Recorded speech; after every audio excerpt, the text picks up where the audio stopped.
এত মজার মজার সব ভর্তা আর তার সাথে গরম গরম ভাত হইলে আর কি লাগে। আসসালামু আলাইকুম এভরিওয়ান। ঘুম থেকে উঠে দেখে আম্মু এক পুচ্ছু ভর্তা করার জন্য বসে পড়েছে। তাই তাড়াতাড়ি করে ফ্রেশ হয়ে আম্মুর পাশে বসে পড়েছি। এখানে আম্মু মাছ থেকে কাটাগুলো ছাড়িয়ে নিচ্ছিল। আর এই মাছগুলো দিয়ে আজকে 4 রকমের ভর্তা বানানো হবে। এখানে আম্মু মাছ দিয়ে একটা ভর্তা করে ফেলেছে, আর তারপরে এখানে বাদাম দিয়ে মাছ দিয়ে আরেকটা ভর্তা করতেছিল। আর এইদিকে আম্মু মাছের কাটাগুলো আলাদা করে রেখেছিল, এই কাটাগুলো দিয়েও কাটা ভর্তা করবে।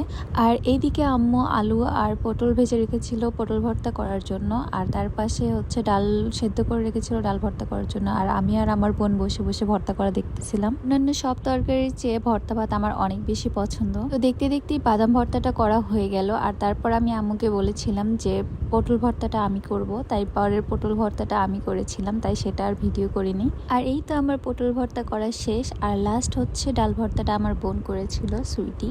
আর সব শেষে অনেকগুলো মরিচ দিয়ে আম্মু কাটা ভর্তাটা করেছিল। এই কাটা ভর্তাটা ভাত খাওয়ার শেষে আমরা বসে বসে খাই, অনেক মজা লাগে। আর এই তো সব শেষে আমাদের সবগুলো ভর্তা করা শেষ। 5 রকমের ভর্তা করা হয়েছে।